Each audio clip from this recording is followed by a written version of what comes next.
Good evening, White Sox fans. It is Wednesday, June 25th. And before we get rolling here, I have to apologize if the sound quality on my mic is not great today because it's apparent that we can't get through a week without having some sort of technical difficulties here. Pretty much par for the course since we've started doing this. But yeah, I apparently my cord for the audio is going to go bad even after I tested everything just minutes before we started. Decided it wanted to crap out on me right as the show was going to get rolling. So again, any apologies for sound issues today, but hopefully we can get through this thing and we can talk about some White Sox baseball because apparently our recording devices are about as good as they are here lately. But anywho, my name is Danny Miller. The gentleman to the right of your screen is the young strapping Jacob Thome. How you doing this week, Jacob? Hanging in there. It's way too hot to be alive right now, but other than that, no complaints. Yeah, I can't disagree with that. But yeah, man, we're looking at a little bit of cool off, including within the White Sox organization here as of late. I think the last time since we talked, the Sox are 3-5 because even though it's only been a week, they did have a double header due to some rain in there against the old Redbirds over there in St. Louis. So yeah, man. Pardon me. Things have been a little up and down as of late, and you know we have a few things to discuss. So I actually was on the road when we were texting earlier because I went to Indiana this afternoon and spent way too much money on some pyrotechnics to celebrate all the White Sox home runs we're seeing this year. So Yeah, that's the reason. yeah, that's it. That's it. So anywho, man, you kicked us off with some pretty interesting topics to talk about tonight on that text thread. So I'm going to turn it over to you. I'm going to let you start things over. We'll start things off. What direction would you like to take with the show this week, Jacob? How do you want to kick the show off? Um, I was thinking of a joke, but we'll just get right into it. Let's start off with what happened today. Luis Robert heads out of the game with hamstring tightness after homering yesterday. Um, yeah, another just unfortunate injury to the White Sox. Of course, obviously the hope is that it will be a short-term injury for Robert, but we thought we were on hug watch. It was just hamstring watch. So, unfortunately, I believe he's day to day currently, which for the White Sox either means he's out for the year or he'll be in the starting lineup tomorrow.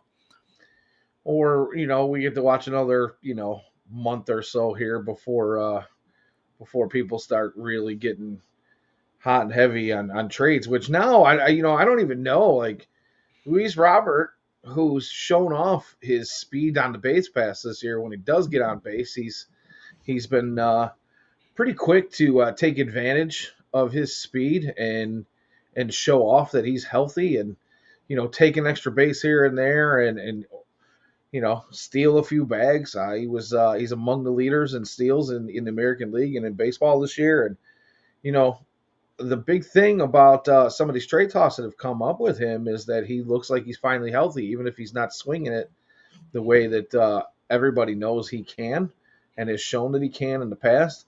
But this type of thing might actually hurt his chances of being traded, or at least the return that the White Sox can expect when we're looking at yet another hamstring issue, or at least what looks like a hamstring issue in Luis Robert Jr.'s. Uh, I don't even know what you want to call it. It just added another take against him in his history since starting in the major leagues. So yeah, kind of disappointing to see that those kinds of things happen. Let's hope it doesn't linger for very long. I don't want to see him come back and spend the next month, uh, you know, looking like he did the season before last, where he was basically walking to first base on anything that wasn't hitting the air. And even when things were hitting the air and in the gap, he wasn't really full out. So yeah, man, not a good look. Not a good look. What do you think this does to his trade value, if anything? Yeah, I mean, his trade value is always going to be weird. You know, the good news is there's been reports that the White Sox are willing to include money to ship him off, as well as Andrew Benintendi, which is we heard kind of that in the offseason with the Reds, right? When it was a talk for, I believe it was Edwin Arroyo um, in the trade with the Reds, but the Reds wanted some money back. So if they're going to be able to, you know, try to move him, I would assume that there is going to have to be money that is spent, but who knows? I mean, it's really it's kind of an interesting thing because you know you have a guy who just 2 years ago was second in MVP voting, and now you have a guy who's been absolutely horrendous at the plate this year. He's starting to hate it up a little bit um, at the plate. Obviously, he homered yesterday. He had a home run in the Blue Jays series, so he's homered twice since we talked last. But overall, I mean, disappointing is just the beginning word to describe Luis Robert's season so far. And I don't know how much the injury affects his trade value because of kind of that's what Luis Robert is at this point. He's a guy who's dealt with injuries his entire career. Um, and so it's not necessarily surprising to a new team to see him get injured.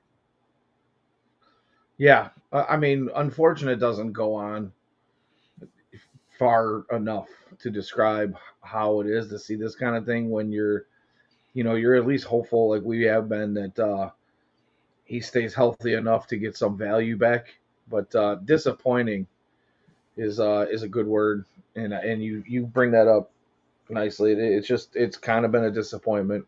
Um, I know there's a lot of thought out there that Luis Robert Jr. could potentially move on to another ball club and quickly turn things around, just because there's thoughts that he doesn't want to play here anymore. New environment might bring him back around, and I think a lot of these teams that are into talks for trading for him are either in need of someone who can potentially bring a big bat, or B, they're just they're a little strapped in the outfield and they need bodies to fill those positions, and then they're hoping that they can get the best out of them. But the general consensus is that there's a good chance he turns his career around after leaving the White Sox organization and finding new headspace and a new environment to kind of bring him back to where he should be. So yeah, disappointing is a very good word, and we hope the best for Luis wherever he ends up, but we hope the best that he gets back quickly enough so that it would help us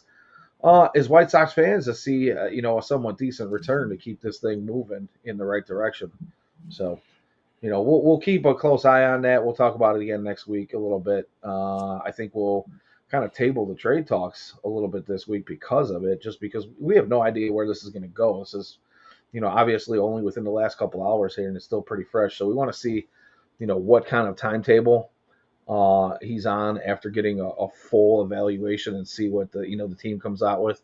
Our Chuck Garfien is usually pretty good about getting that stuff out there if you're not paying attention to the White Sox websites or the White Sox Twitter account, because I know a lot of people have kind of muted that one. Like, hate to be the supposed possible intern that's running that account. It was getting crapped on every day by Sox fans. Oh, you guys suck, and I don't want to I don't want to hear it. Oh, quit trying to be positive. They're just trying to do what they're supposed to do. So it is what it is. But since we're talking about injuries and we're talking about Luis Robert in particular, the last couple of years, obviously, injuries have been something that we've been talking a lot about, especially since the exit of one Herm Schneider, who had one of the best runs in the history of baseball for injuries, and the White Sox, being fairly healthy, if not one of the healthiest teams in baseball for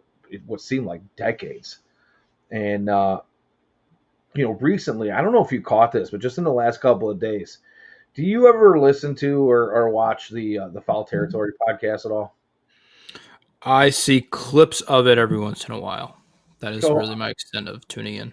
I had not seen a full episode either, but I always like it when AJ's on a lot, right? AJ will jump on. Chris Braun will bring him in, and they'll talk about whatever it is. He's not necessarily on every single show, but he's on a lot, and Recently, I don't know if you caught this, but they had ex White Sox player Clint Frazier on the show just in the last few days. And I don't know if you caught any of that, but Clint Frazier had some things to say. He was on the show for, I don't know, close to a half an hour, I want to say, the other day. And one of the biggest things that they talked about is the stuff that's not really necessarily new to us as far as culture and clubhouse presence for this team and kind of where it was in the dumps and how Pedro Grafal was in over his head and the organization as a whole was just not very good. We heard some stories about how there were some veterans in the clubhouse that basically told Pedro Grafal to go F himself.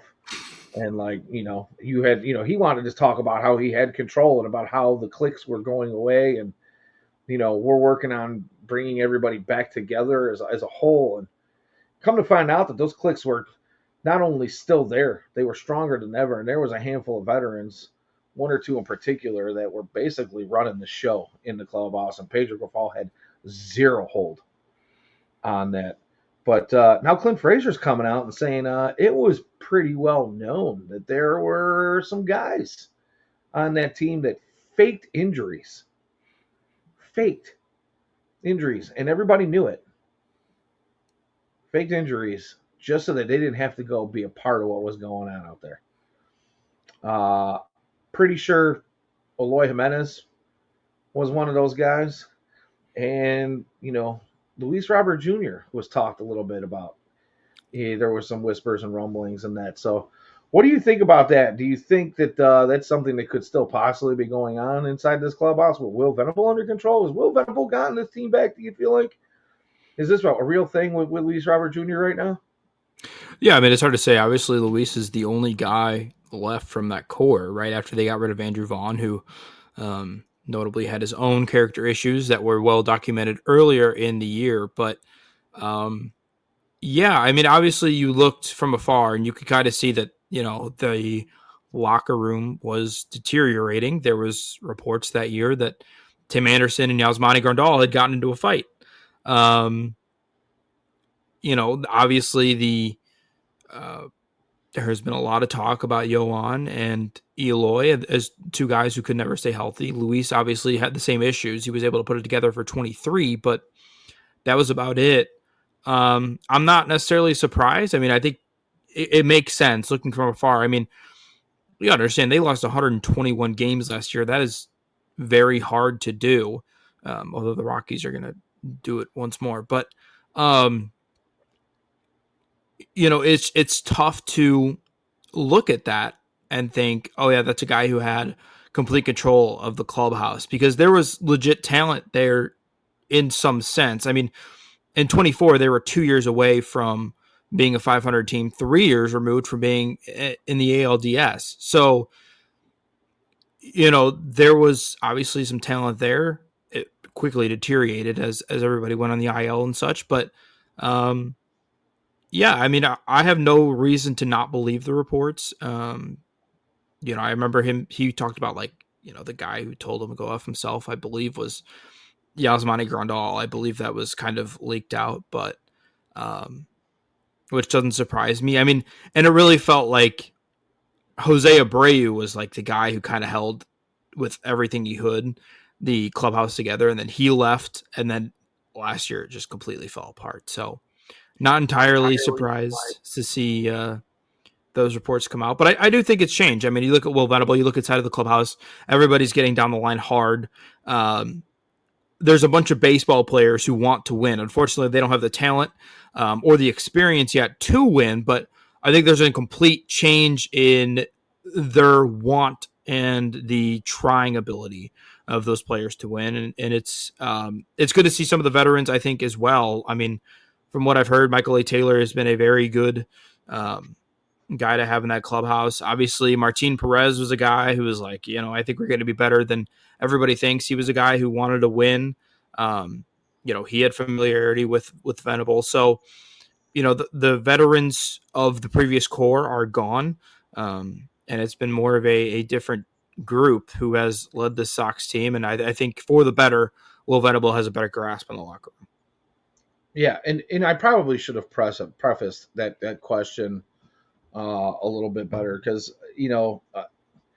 here's the thing: like I don't disagree with anything that you said, and the reason I asked that question is because as jaded as this Sox fan base has become over the last, well, it's only gotten worse. It's been jaded for a while, but it's only gotten worse over the last few years. Um, I believe some folks, especially after that report coming out from Clint Frazier that there were faked injuries, some folks are going to start questioning, whether or not this one is a true injury. And I believe that I have to agree with you that number one, it's been pretty obvious from the beginning. We've been saying that they're fun bad, that they're at least because it's the heart that you see coming out, right? It's the want and the will to win. Whether or not they get it done on a daily basis, on a nightly basis, is a completely different question. Like you said, it's a question of talent and ability rather than heart. These guys obviously play hard, game in and game out. They're busting it down the line over and over again. But I wanted to just throw it out there because as a fan base, I know people they're gonna have questions. There's gonna be that at least part of that fan base that is gonna go, Luis Robert Jr. going down with this injury now is complete and utter BS. And I don't believe that's the case. I don't believe that Will Venable has lost the locker room at all. I don't believe that, Andrew Vaughn's exit did anything to hurt the ball club in any way, shape, or form. I think it probably motivates some of the younger guys who want an opportunity to play to know that they don't have him there anymore. Now there's a handful of guys who can play first base, who probably should be getting some opportunities to play the first base position. Whether we go with the same guys who've been there in Andrew Vaughn's absence down in AAA before he get traded. The Nodas, the Vargases, the Sosas, pretty much any of those guys that have been around, in Andrew's time away, I believe are probably going to try to push to get as much playing time there as possible now that Andrew's gone. Tim Elko, since he's gone back to AAA, is looking like maybe he's found another gear again. I would not be shocked to see him back up with the team at some point before the season's over. I'll be honest with you, I wasn't happy with him coming up, not getting a whole lot of playing time for guys who don't look like they're going to be part of the future. And at least, and I know you're an Elko hater, but I would at least like to showcase him a little bit to see what they could potentially get for him later on. But then again, maybe he's better off in AAA doing the things that he does down there, where he's hitting monster bombs, even if it's with a high K rate. But there's always teams out there looking for a guy who can put the ball over the wall. So yeah, I don't know, man. You hate to see the injuries, but you hope that the end result is a motivator for other people to kind of showcase their talents and their abilities, whether it's in the outfield or at the first base position. So I don't know. Anything else you want to add to that, bud? I think that's about it. That was a good kind of All right. overview of everything. Yeah. All right. Well, let's move on. I know you have a few things that you wanted to talk about this week, so let's get them out in the open, man. Let's clear the air. Yeah, let's Clear get through it. the air. Let's get back to something we talked about earlier in the season, and that was the whole catcher debacle. What are they going to do when Caro and Teal are up? It has begun to rear its ugly head. It's really reared its ugly head in Texas, where we had a brief Kyle Teal outfield experience, and everyone went, "Oh my God, it's Andrew Vaughn 2.0," or Gavin Sheets. You can pick what infielder what former infield prospect they moved to the outfield. But anyway, I mean, there is a kind of concern because you have that situation where you have to put Teal out in left field. And now there's kind of seemed a fear almost by Will Venable to not want to play both catchers every day. And I want to kind of know your thoughts on, what are their odds moving, or what is the plan moving forward? Do they bring a guy like Corey Lee back up? Should they continue to do what they're doing, or should they make a move and just, not be afraid of the outcome of potentially playing Caro and Teal in the same lineup every day? Uh, I mean, my personal opinion on this is, I mean, I guess I could see a world where Corey Lee comes back. Um, but I'm also of the thought that I would like to see Kyle Teal and Edgar Caro get as many at bats as possible because uh, the power potential really hasn't come out for either one of them yet, right? Both of them, one more than the other, but both of them have some potential for some pop. And it's one of those things that you kind of hope see develop as they develop. And, it's been said over and over again that development is not linear and it doesn't stop once you make it to the MLB level. Uh, so I like the idea of actually playing both of them, whether one's the catcher and the other's the DH.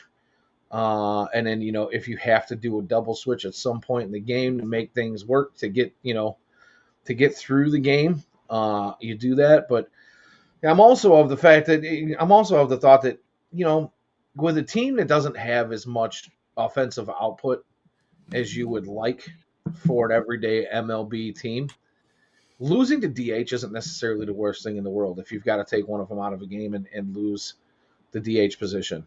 And, I don't honestly care if it's, as long as we're getting through, like, let's say whoever the starter is that game before that happens, you get into the bullpen, let the bullpen guys hit if they have to as pitchers, or, do the double switch later on where you bring in a pinch hitter off the bench and then make the pitching change if you're in that position in that part of the lineup to be able to do that. I think you still need to get these guys as many at bats as possible. Uh, the whole idea of not playing both of them regularly just doesn't sit well with me this early in their career. There is still a lot of development that needs to be done and time that needs to be had for both of them. And the only way to do that is to keep them in the lineup as often as possible. And if you've got to play them both in the same lineup every day or most of the time, I'm pretty okay with that. I know some folks won't be. And then the other thing is I don't know if you caught Beef Loaf of the 108 the other day.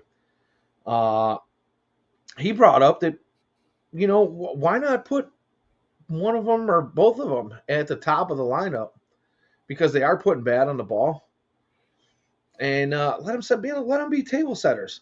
Take the pressure of the power off of them for now and let them just get on base as they can. And, maybe things come along as they develop. But being at the top of the lineup gives them the opportunity to have the most at bats possible. Yeah, so I wanted to bring this up because I'm of a different opinion, and that is that I think people need to understand, and not in that light, but I think there's a lot of people that are disappointed in the usage that they're getting, in that catchers normally get days off regularly as well. Like, I think it comes with the position. It's not like you're splitting time between two first basemen. I don't think this is like an Andrew Vaughn, Gavin Sheets situation where, both guys are playing first base. Catcher normally gets the day off. It's kind of rare. I mean, the catcher who started the most games at the catcher position last year was Yanier Diaz of the Houston Astros. He only started 102 games at catcher. Now, there are plenty of guys who have, done the catcher DH route of, I think Salvi played 140 something games last year. But I think 90 of them were at the catcher position, and then the other 50 he played DH.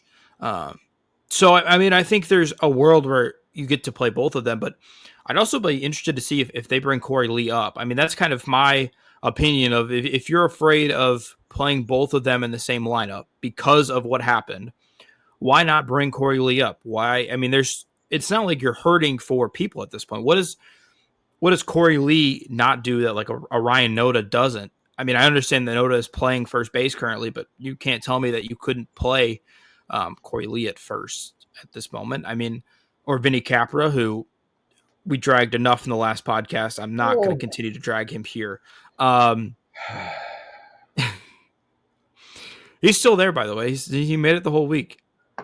you know, That'll be my hot take and heater next later in the podcast. Anyway, getting back on track. I mean, I just Corey Lee is starting to hit the ball pretty well down in Charlotte, and I think you have room, and Corey Lee's not that old. I mean, he's obviously a guy who debuted not that long ago, and he has had some success this year. He was just kind of forced because Kyle Teal forced their hand, but for a team that isn't set in stone and has room to kind of make some of these plays, I'd be really interested to see if they do bring Corey Lee up to kind of fill that third catcher spot. And then you feel more comfortable in playing Teal and Caro in the same lineup, catcher DH, or maybe they flex one of them to getting some first base time, or if that's just Corey Lee's job. But yeah, I'll be kind of interested to see what happens going forward, because it clearly is an issue right now because they're just not playing regularly enough to see the right at bats to further their development. yeah, and I'm not against the idea of that either. I think that Corey Lee is probably going to be on the trade block coming up here shortly. He been stellar? Absolutely not.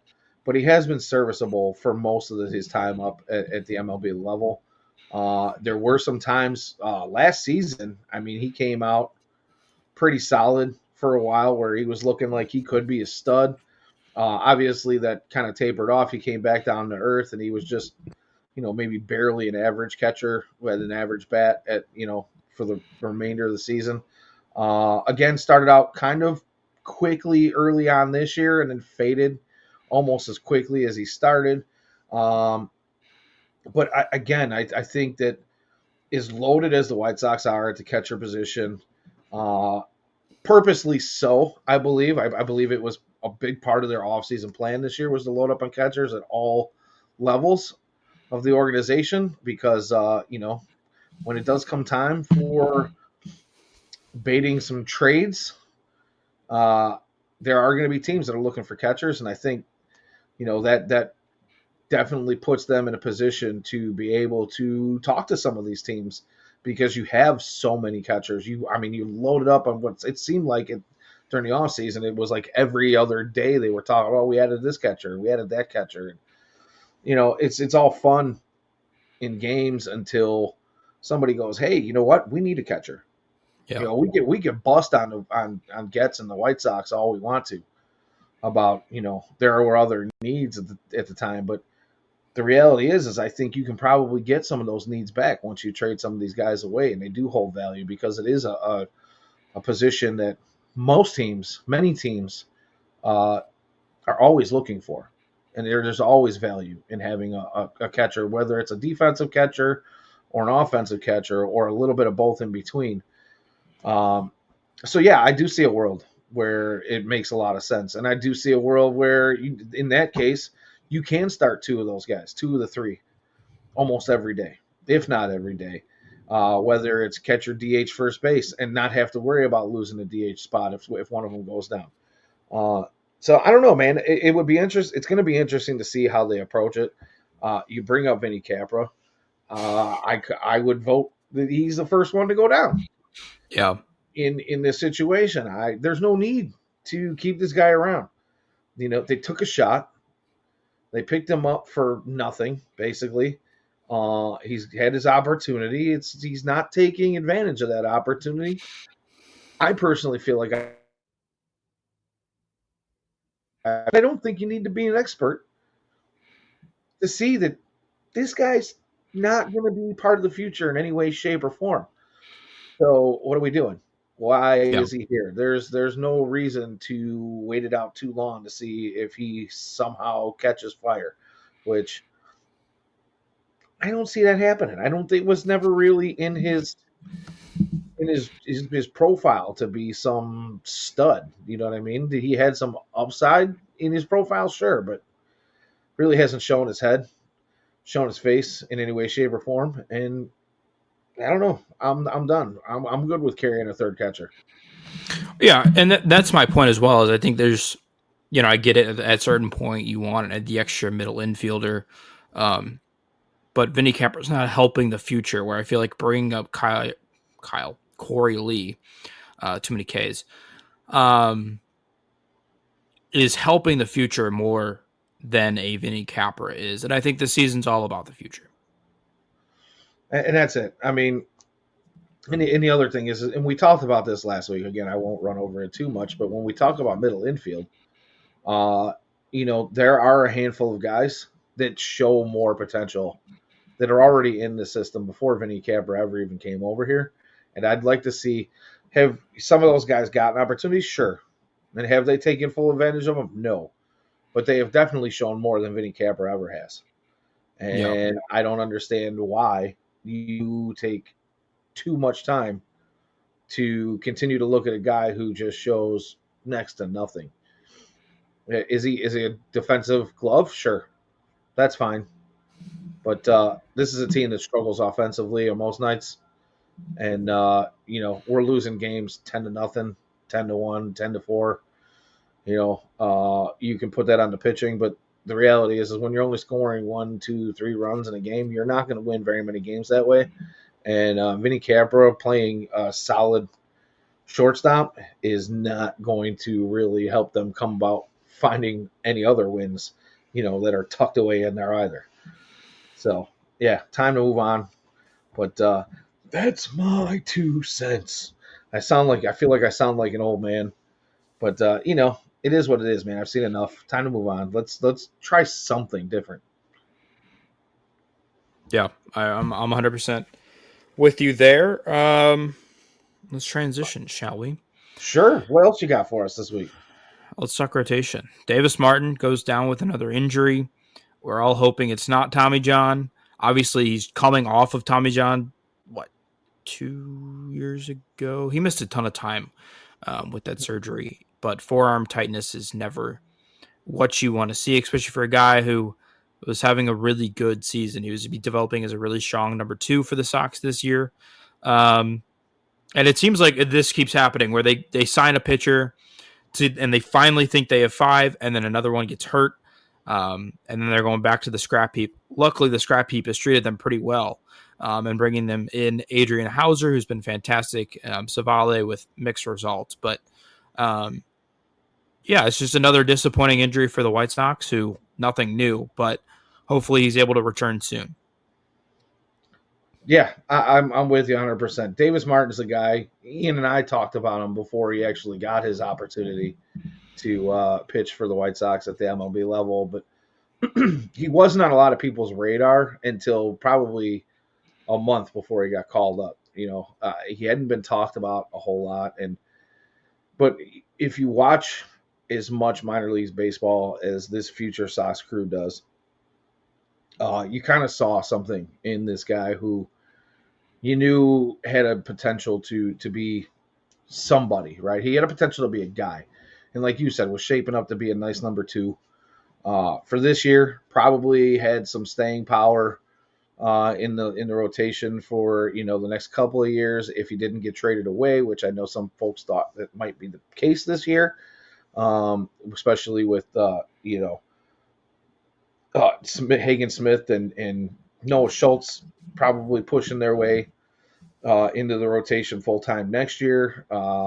Maybe one stays in the bullpen. We don't really know, but to see him go down, like you said, forearm tightness is always that one that makes you kind of just cringe a little bit because maybe it's nothing, but more often than not, it's something, and it's something that comes with a big price tag and time attached to it. So again, hoping the best for that. We always loved us some Davis Martin here, but you brought up the scrap heap, and guys like Aaron Savali and Hauser, but there was another signing. I believe it was yesterday or the day before. Yeah. Very big name, big name signing 5 years ago. Huge name. Yeah. Not so much the last couple of years. Another guy who's dealt with some injuries throughout his career, but has put up some monster numbers over that career. What do you think about the White Sox signing Noah Syndergaard? I mean, it's a flyer, right? And we'll see what happens. I almost wonder if there's a chance he is transitioned into a reliever. Um, you've seen this a lot of like former starters getting moved into the reliever roles. Cough, cough, the entire Cubs bullpen. Don't look at what Chris Flexen and Brad Keller are doing in that bullpen. It will make you quite sad. Um, but yeah, I wonder if that's the plan. I mean, obviously, I don't know because they need a rotation guy, and they've.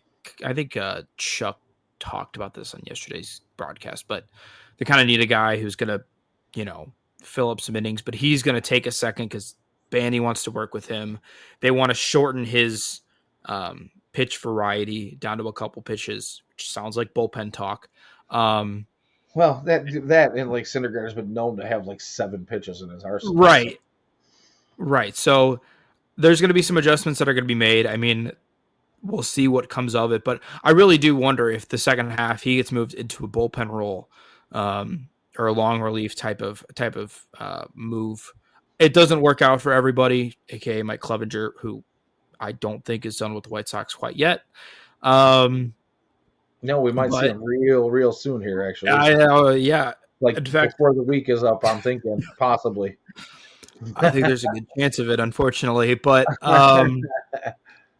yeah, we'll see. I mean, it's a flyer. It's a minor league deal. Who knows? But yeah, I kind of wonder what the plan is with him. But um, yeah, I'm gonna go back to Clevenger real quick, who's having a really good last month in Charlotte. I would still like him to be very far away from my baseball team. He's been awful for the Sox this year. Obviously, he had that one, I believe, good year in 23, but yeah, just a god awful human being that I would like to not pitch for the White Sox, but he keeps ending up back in Chicago. And I actually think I mentioned this when he got sent down out of the bullpen, that I thought there was a good chance he came back as a starter later down the road. And sure enough, I'd be quite shocked if he wasn't in the rotation. Yeah, so character aside, because I really don't like to get into those things. I mean, we know what we know through you know uh, the the more reputable uh, outlets will give you the facts and nothing but the facts, and then you go onto the socials, and it's like people have insider stuff, and the people that were making allegations against them are also on social media saying things, and you're hearing it from the horse's mouth. So I don't get into that kind of stuff because I like to keep it somewhat clean around here, and we can all have our opinions. But like I said, aside from his character, uh, this guy has not been great for the White Sox the last couple of seasons. But at the same time, we kind of knew that he was still in the organization, and we were thinking, everybody and their brother has been thinking that there's going to be at least a couple of pitchers traded out of this rotation. At minimum one, was going to be traded out of the rotation. And we thought that maybe after the deadline, we'd see, SP5 come back. But it's looking now like maybe the White Sox hand might be forced to bring him back a little bit earlier than originally intended. So it is what it is. Somebody's got to eat those innings. We've got guys in the system that still need some development time, and I don't want to rush, said group of pitchers to come to the major league level if they don't need to be. So I hate to say it, but I think it's probably the best route for the team right now is to just bring this guy up and let him throw some innings. They've already got the black eye from re-signing him yet another time, and continually giving someone with such a poor reputation chance after chance after chance. So that black eye's there. It's already been done. They haven't fired him. They haven't gotten him out of the organization as a whole.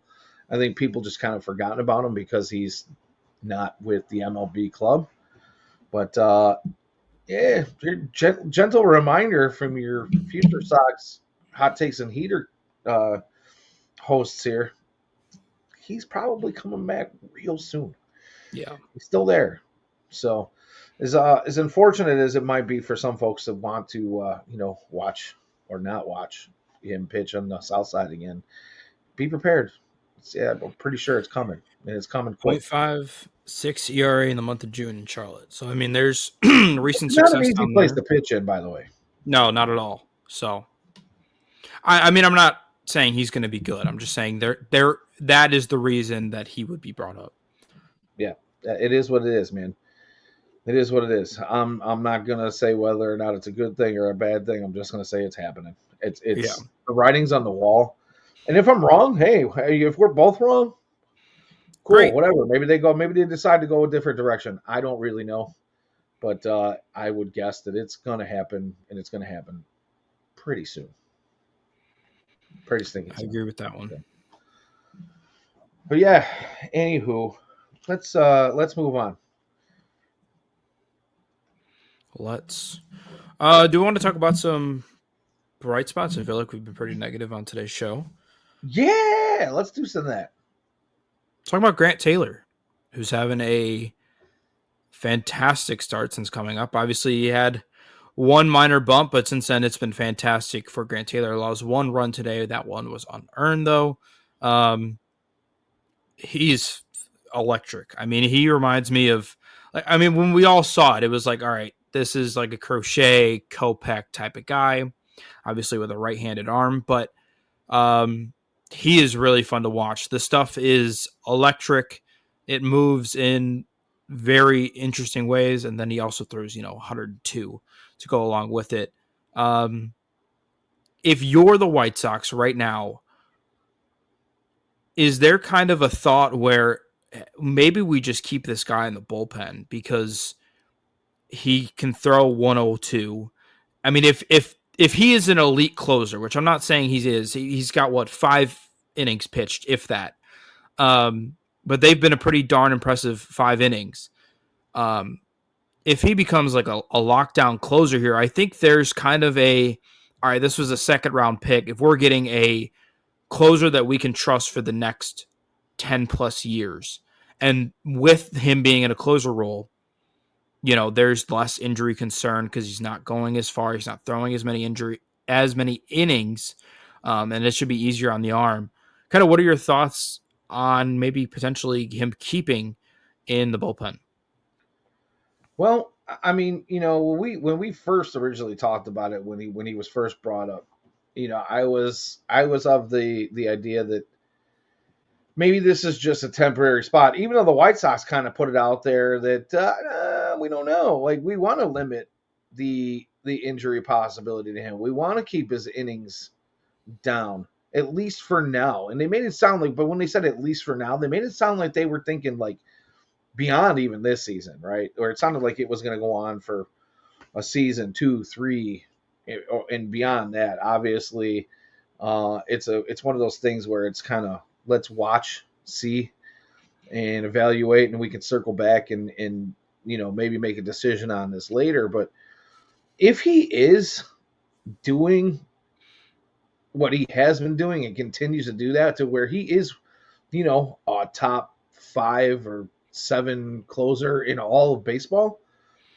I don't see any reason to move him out of that position and out of that role. It's something that we as White Sox fans have been kind of longing for a while. Obviously, we thought we had found a long-term closer when uh, Liam Hendricks came here, and there was even talks that maybe he would extend. And unfortunately, he had the bout with lymphoma, which, thank God that he's gotten past that. He beat it. But by the time he came back, his contract has already been, you know, null and void, and was ready to move on. And his return wasn't exactly the greatest right off the bat. So we thought we'd found it, but we didn't. Before that, we went through a couple of guys who had been around for a long time. We had Johnny Cueto, who was throwing some closer innings for us, and the other guy. a guy who was like 42, um, but also a great closer. Who am I missing out on? Right before Liam. And I'm I'm pulling out. every name that you're not thinking of. Like And Gregory Santos is the name that's in my mind right now, and that's definitely not who you're thinking of. no, no. It doesn't matter either way. We had kind of gone through some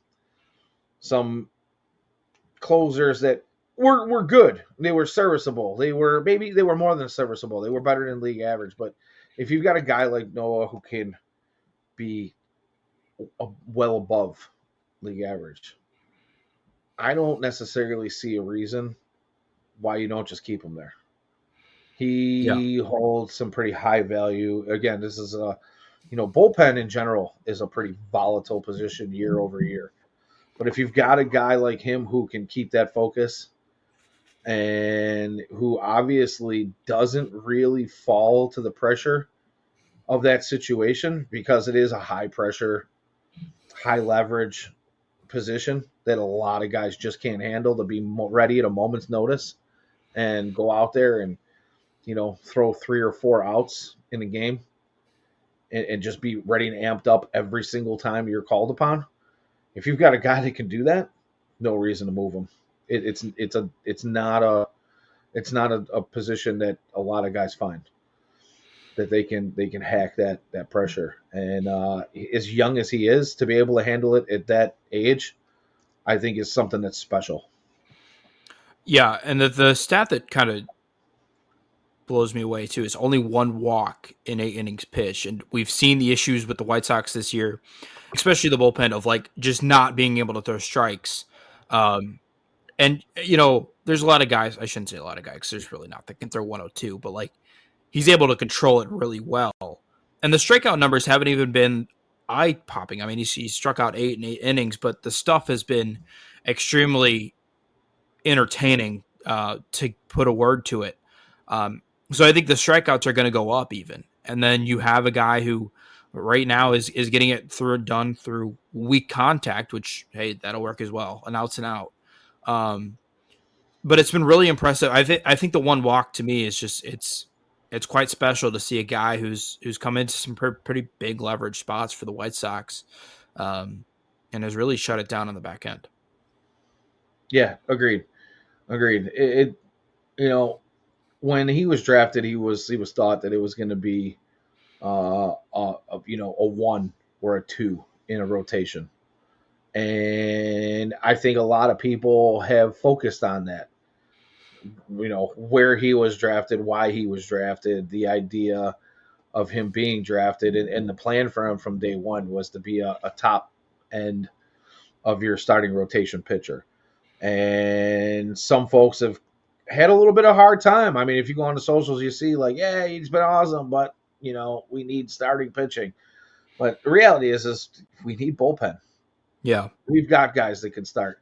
You've got one of the lowest payrolls in baseball. And when you get some of the money off of this books at the trade deadline, you're going to have even lower payroll. So I would find it difficult to believe that if the Sox did need rotation help when they were ready to compete a little bit harder, a little bit stronger, and maybe even compete for a Central Division win, that they wouldn't go out and at least find. I'm not saying they're going to go out and sign some 6 or 7 year deal because that's just not something the White Sox do. We don't give out long term, pitching contracts.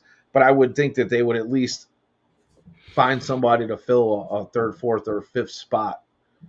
When you've hopefully got guys like Hagen Smith, and if Davis Martin comes back doing what he's doing, and Shane Smith, if he's not traded away at this deadline, which I think he will be.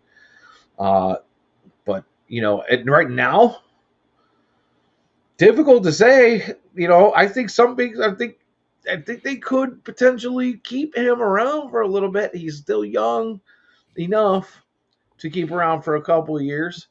But then again, you got to look at what the value that they're going to get coming back from him. And I mean, he's still pitching to a tune of like what? He's like a 2.6 ERA or something like that, 2.58 or something. Last I looked, I want to say ERA. Yeah, I mean, the wheels Even are, I believe, falling he had apart last week. where he gave up like 5 or 6 runs in the first 2 innings of the game. You know what I mean? It still was under right at about 2.5 ERA. Like, I don't know, but the idea is you're gonna have somewhere in this organization, you're gonna have a pretty solid 1-2 punch. Yeah. So if the idea is to keep Noah in a closer role, you can go out and find a 3 or a 4 somewhere else. You know what I mean? And not have to give him a 7-year contract with ultra dollars attached to it. So I Yeah, really and don't see any reason why not. I agree with you, and I think it's a weird situation for the White Sox and White Sox fans right now of like, all right, how is this going to work? Because I think it's hard. You kind of look at like every single Grant level of the Taylor, organization. Noah, Grant Taylor, son of a gosh. I Pardon think me. everybody Sorry. knew what you were talking about. Yeah, I know. I got Noah Schultz on the brain and Grant Taylor in the closer role. Yeah. But I think it's hard for some Sox fans to be like, all right, every single, the pitching depth was insane last year, and where everybody was praising Brian Bannister.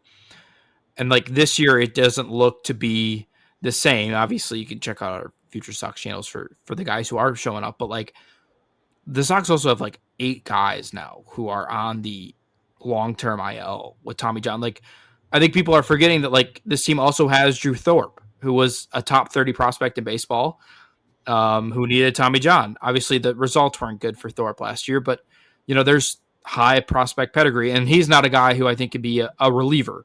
You still have this core of guys, right? So, obviously Shane Smith, we'll see what happens with him, but then you have Davis Martin. Then you also have Sean Burke, who pitched pretty well today, and Jonathan Cannon. Like, I think you're okay with those guys being back end of the rotation guys.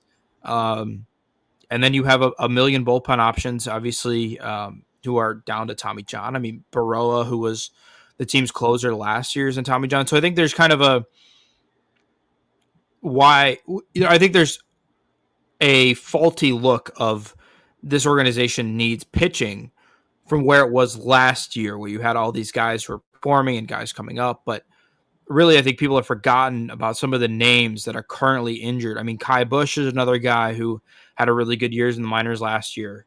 There's a ton of them. Iriarte. Corella is another guy. Heck, Blake Larson, who's their second round pick last year. So I think there's also that where like the Sox have enough pitching, and I think they might even go pitcher at 10 in this year's draft. But that's for another day. But I think that going back to the main point of like, if Grant Taylor is going to be an all-star level closer, and he's a guy that you can depend on late in games, I don't think there's a reason to move him out of that role just because you think you can get more value for him in a starting role. Agreed. And I think I think the whole reason I kept saying Noah is I was thinking about I brought up the top end of the rotation, and I'm still hoping that Hagen Smith and Noah Schultz can be the guys that are going to be at the top end of that rotation, and showing us exactly what it is that the White Sox pitching staff is all about, and why everybody keeps talking about the future of the pitching staff. So, but yeah, Grant Taylor, there's no reason to move him. I don't think. You guys shown the ability to do it, and I think you leave him out there until he shows that he can't. Yeah, and that's just that.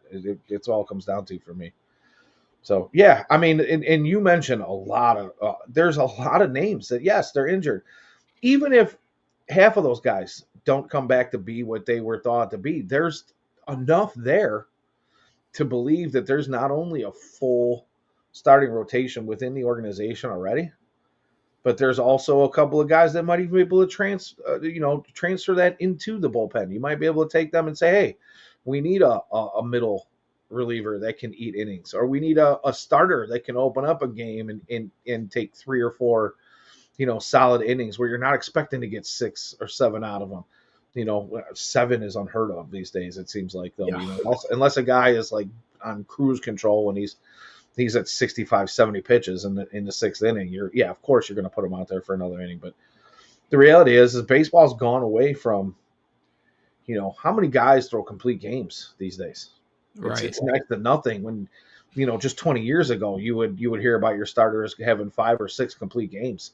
in a season, and now it almost never happens unless, again, you got a guy who's going for a no hitter, and I've even seen a couple of guys going for no hitters that they hit the 85 pitch mark in the seventh inning, and they're going, maybe we should bring in the setup guy and the closer Yeah. in the middle of a no hitter. It's ridiculous. So yeah, I think Combined there's no hitters. Go ahead. what that. Oh, I was going to say combined. combined no hitters, I feel like are kind of a newer thing. And it's happening more and more often where like guys are just getting pulled in the seventh inning with a no hitter, which seems insane, but it's all Yeah, about and the back end metric. it's less of a shining stat, obviously, than the no hitter. But the reality is pitchers just don't go as far as they used to. They're throwing different pitches. They've got new grips. The spin rates are insane, and it's just part of the injuries as well too. You see the injuries piling up and guys going for TJ. There's more and more Tommy Johns than you have ever seen, and they just seem to continue to grow every year. And it's because of these new pitches they're throwing and new grips and the spin rates just being absolutely insane.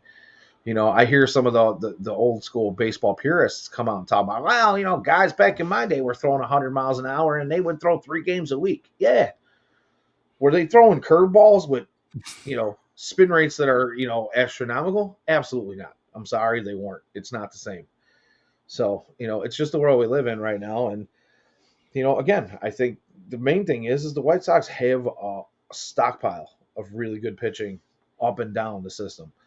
And I believe, like you said, is with the drafts continuing and, whether it's the regular draft or you get Rule 5, you get compensation picks, the focus is always going to be on pitching for this White Sox team. Of course, obviously, if there's a hands down, no nothing, we got a bat that we have to take out there, they will. But I think as long as the regime that's currently in place is there, the focus is going to remain on pitching. You're going to have to buy a bat somewhere. Yeah. We can't develop them. They're starting to a little bit here and there. We'll see. Here and there, and I think that's a work in progress, and we'll see that to continue to progress over the next couple of years with new technology and we talked a little bit about this, about not being able to take some of that technology on the road with you, and the difference between offensive output at home and offensive output on the road. It shows, but hopefully that starts to carry over into the road games as we go on, and as guys get more comfortable with the use of these things. And then, of course, with new coaching staff and new people in positions in the minor league system as well, I think there's a chance they do develop. But, we're pretty close to the hour mark here. I think we've hit all the topics that we wanted to talk about today, unless you got something else. I think this is probably a pretty good time to transition to some hot takes and heaters. Agree. And I think I'm actually going to take my hot take and turn it into a cold, absolutely freezing take. Since we're talking about developing and not being able to develop hitters, and no news here, nothing crazy big, but after seemingly turning things around for a short time, Colson Montgomery is back on the. He might as well be on the Antarctic. He is frozen. He's hitting a solid nothing here lately, and I've said it before and I'll say it again. He's still fairly young, still got some time to turn it around. And maybe if the right people work with him, he can get some confidence back, get his swing back together. It doesn't seem like it's been the same since the injury, last year. And, quite frankly, people will say that the White Sox just can't develop hitting and maybe he's hit his ceiling. I don't want to necessarily believe that as of yet, but right now he looks awful. I'm hoping he turns it around. So yeah, it has not been a pretty look for a guy who I think, you wanted to give the starting shortstop role. I think there was kind of the expectation that he was going to be the starting shortstop out of camp, and it just hasn't been able to find it. So it's been a disappointing year for sure for him. And I think, I go back to like back injuries are tough. Like it messes with everything. Like Yohan, you could say what you want to say about Yohan, but I think the back stuff hurt him. There's a lot of guys who have been really, really hurt by back injuries. And they're just really tough because of how much you use your back to swing. Um, and so we'll see if he's able to come alive here for a stretch, or if it's kind of just a unfortunate circumstance going forward.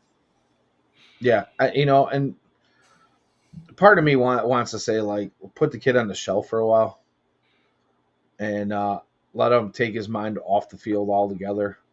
Work on that swing because I said it early in the season and it was like it was weird. Like within a week of me saying it, I said I had been watching some film and how his swing was kind of extra long, and then it came out that people in the White Sox staff saw the same thing. His swing's a little long, and we need to work on his swing mechanics and get him back into his groove. And it felt like maybe that was starting to happen. And it seems to have gotten long again. And there's like a wonky little hitch to it too, which I've noticed lately that I wasn't seeing before. That makes me think there is some kind of tweak going on in that back right now. It just there's something in his swing mechanics that just looks a little weird to me. A guy who had, in my opinion, 2-3 years ago, one of the best looking swings I had seen in a long time in the organization, doesn't look great right now.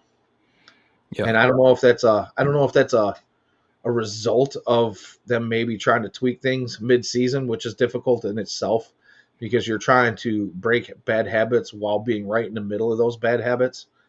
Kind of a tough thing to do. So I don't know if it's that or if it's the injury, but like I said, I still have hope that it comes back around, but right now it's not looking so hot. So what do you got for hot takes and haters, Jacob? Ooh, hot take. What's my hot take? Right now I have Earthquake. the Sorry. most. Right now I have the. Oh, My baby just came and jumped on and knocked my computer all over. So sorry. Nugget wanted to make an appearance tonight. Say hi to the people, Nuggy. Hi. So, adorable.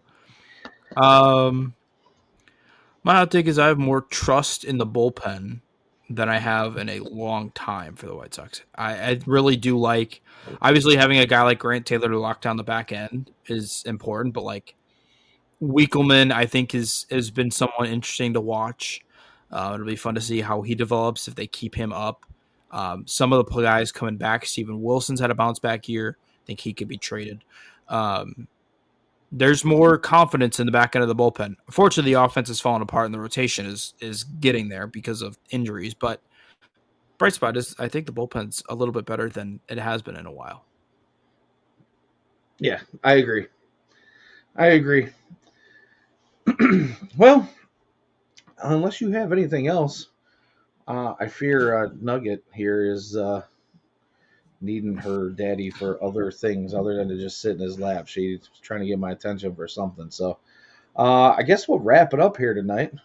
Do you have anything you want to add? It wouldn't be proper without a Lenine Sosa shout out. Oh, Two home runs. Always got to give. I mean, the guy's, he's solid. Superstar, not yet, but I have faith. I have faith. I'm waiting for like a midsummer, all of a sudden out of nowhere, just massive power surge where he comes out for a couple weeks and just, I don't know, hits like 10 dingers between now and the trade deadline. Don't say that because then I'll be traded. Although I wouldn't hate that. Yeah. All right. Anyway. Okay. Post trade deadline comes out and just finds a power stroke all of a sudden. I don't know. We'll see. Anywho, I think that's a wrap. Unless you got anything you want to add. No, I think that's it. All right, buddy. Well, as always, it has been a pleasure chatting with you. It is like therapy to sit here and talk White Sox baseball. As always, again, thank you to all our chatters for checking in.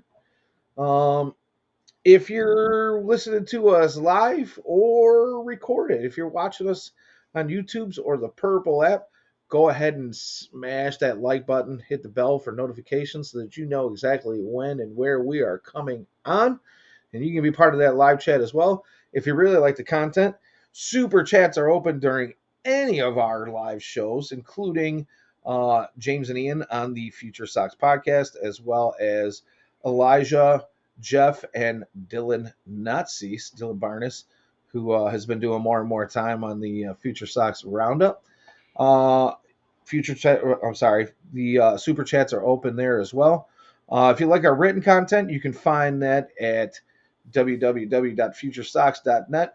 And if you like the exclusive stuff, you can find that behind a $2 Patreon paywall, $2 a month. You can get all of our exclusive write-ups. As I've said last week, currently we have a ton of draft profiles coming out. You guys should go check those out.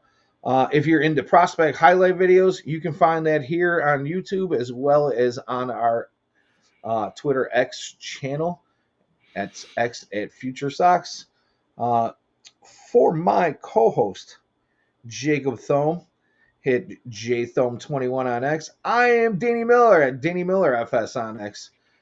Thanks for coming and checking us out. Like I said, we appreciate all of you. Like, subscribe, donate, don't donate, doesn't matter. Just come check in with us. And as always, till next time, go White Sox.